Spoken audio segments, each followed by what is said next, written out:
When is it the last time that we saw a true new flagship? And I don't mean something from either Google or Samsung, I mean a true new flagship. And I feel like these releases just don't come around that often, and Nothing have been teasing this on Twitter for weeks. And today we finally get to see the phone, so I'm off to London for the launch of the Nothing Phone 3, and if you haven't seen this phone yet, you might be a bit surprised by its design. But what makes a flagship phone a flagship? Is it the processor, or is it the cameras? Maybe it's the display, or maybe it's just where the phone is priced. And with the Nothing Phone 3, I think it might have hit everything that you expect for a flagship. Are you excited for a new true flagship? Very excited for the new Nothing phone. Nothing is one of those companies that's doing something a little more innovative. Their phones look different, they feel different. And so I'm really excited to see what they have in store for us today. Yeah, is it going to be a true flagship though? That's the real question we're about to find out. Design-wise, I don't know if you've seen the leaks. I've seen the leaks and it looks a little wonky. It looks a little like, I don't know, but I'm trying to reserve judgment until I see the phone. Yeah, I feel like it's in your hand. Yeah, in your hand first. Because when I first saw the Nothing Phone 3A, not the 3A Pro, but the 3A, I thought to myself, that looks okay. But then I held it in my hand. I was like, oh, this is actually really, really nice. So I don't know, maybe I'll be blown away by this one. Who knows? So this is the Phone 3 from Nothing, and the design is interesting. It's undeniably a Nothing phone with its design. It just screams Nothing. And there are a few things that we need to talk about before we get to those specs. First off, we've got to talk about that camera design. This design is very different to any other flagship you've seen before, and you're either going to really like this or just kind of think, Here's the thing, we cry out for different looking designs on phones, so I'm not going to call Nothing out on trying something new. And the more I look at it, the more it kind of grows on me, you know. But the biggest issue for me is just how far that some of those lenses protrude out of the phone. I can just see it getting caught on pockets pretty easily, and the lack of camera housing around the cameras makes me slightly worried for durability, but that's something we'll have to look at. I will talk to you more about that camera, trust me, but the other big design change here is something that is actually missing, and it's the glyphs. The glyphs are no more. The glyphs have always made a Nothing phone a Nothing phone. It's fun, it's interesting, and it's really different, and I'm a little bit sad that this has gone. The Phone 3 has decided to replace the glyphs with something a little less exciting and slightly underwhelming.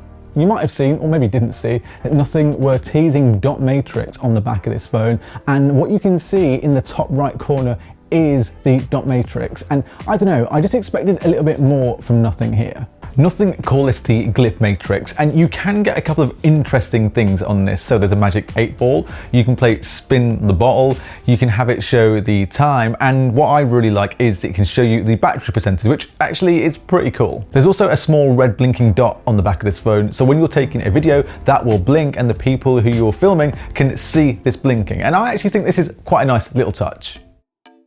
Okay, let's talk specs and have Nothing made the Nothing Phone 3 a flagship. Well, on paper, it sounds great, but we aren't really allowed to test anything in this hands-on, no photo comparisons or spec comparisons, so this really is a first impressions. And we'll start with that display because it is a 6.7-inch OLED, and with my short time with it, it actually looks great. It's big, it's bright, and it does have a 120Hz adaptive refresh rate, so it's everything that you would be expecting. Now, in terms of battery, I think Nothing have done a good job here. It's a 5150 mAh battery, which, by the way, is bigger than the S25 Ultra, and it's bigger than the Pixel 9 Pro XL. I can't tell you a lot about the battery because we haven't had that much time to play with it, but the charging is definitely quicker than the S25 Ultra and the Pixel 9 Pro XL because you can get 65-watt fast charging on the Nothing Phone 3. And quite surprisingly, Nothing have put a silicon carbon battery inside the Phone 3, which is something you don't see a lot of flagships have. So Samsung and Google do not have silicon carbon. And theoretically, this means that the battery could last a little bit longer, but what it does mean is you can fit more milliamp hours into the same size cell,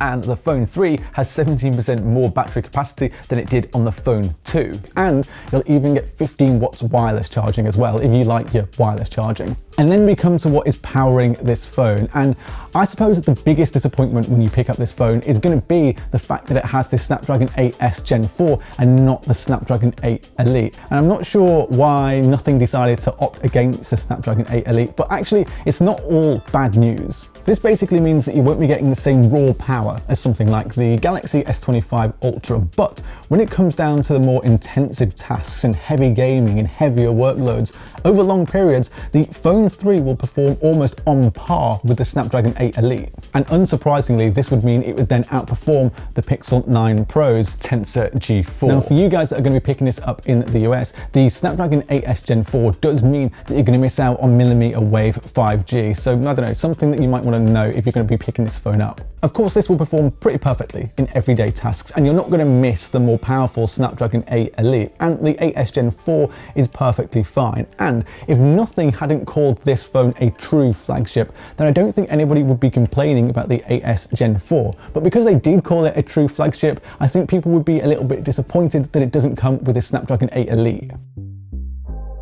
Okay, let's turn to the cameras on that very different camera housing. They are all 50 megapixels, so the main, the ultra wide and the telescope zoom, and even the selfie camera joins in with it being 50 megapixels. And I can't tell you anything about them, really. Like I said, we can't show anything from the cameras yet or even talk about the camera software, but what I can tell you is that these cameras seem to do a pretty decent job, but unfortunately I can't really show you anything. So you're gonna have to wait until the full review to see how it matches up against anything else that is already out there. With nothing calling this a true flagship, does it have a true flagship price? Well, I think you might be on the fence about this one. Now, this starts at $799 for the 256 version and goes up to $899 for the 512. I feel like the price range is fine. I don't know, you can let me know in the comments, but will it stack up against the S25 Ultra and the Pixel 9 Pro XL?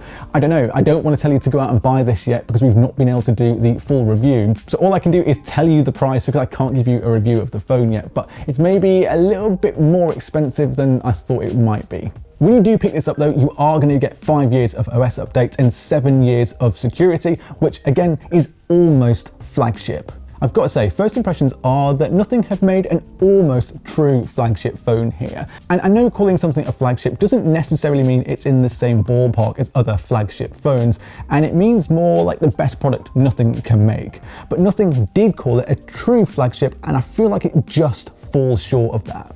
The design is pretty different to what else we already have, and I think that a lot of people might pick it up just for that design. And when you first see it, you might think that the design is a bit of a nightmare, but honestly, the more you look at it and the more that I look at it, I actually think that it's really cool. And then you pair it with the headphones that Nothing have just released as well for $300, and you're going to stand out if you're rocking the Nothing Phone 3. Let me know what you think in the comments though of the Nothing Phone 3. Do you think that Nothing have fallen just short of coming up with a flagship, or are you pretty happy with the Phone 3 and what Nothing have given us? Make sure you subscribe before you head off as well, and if you do that, then I will see you in the next video.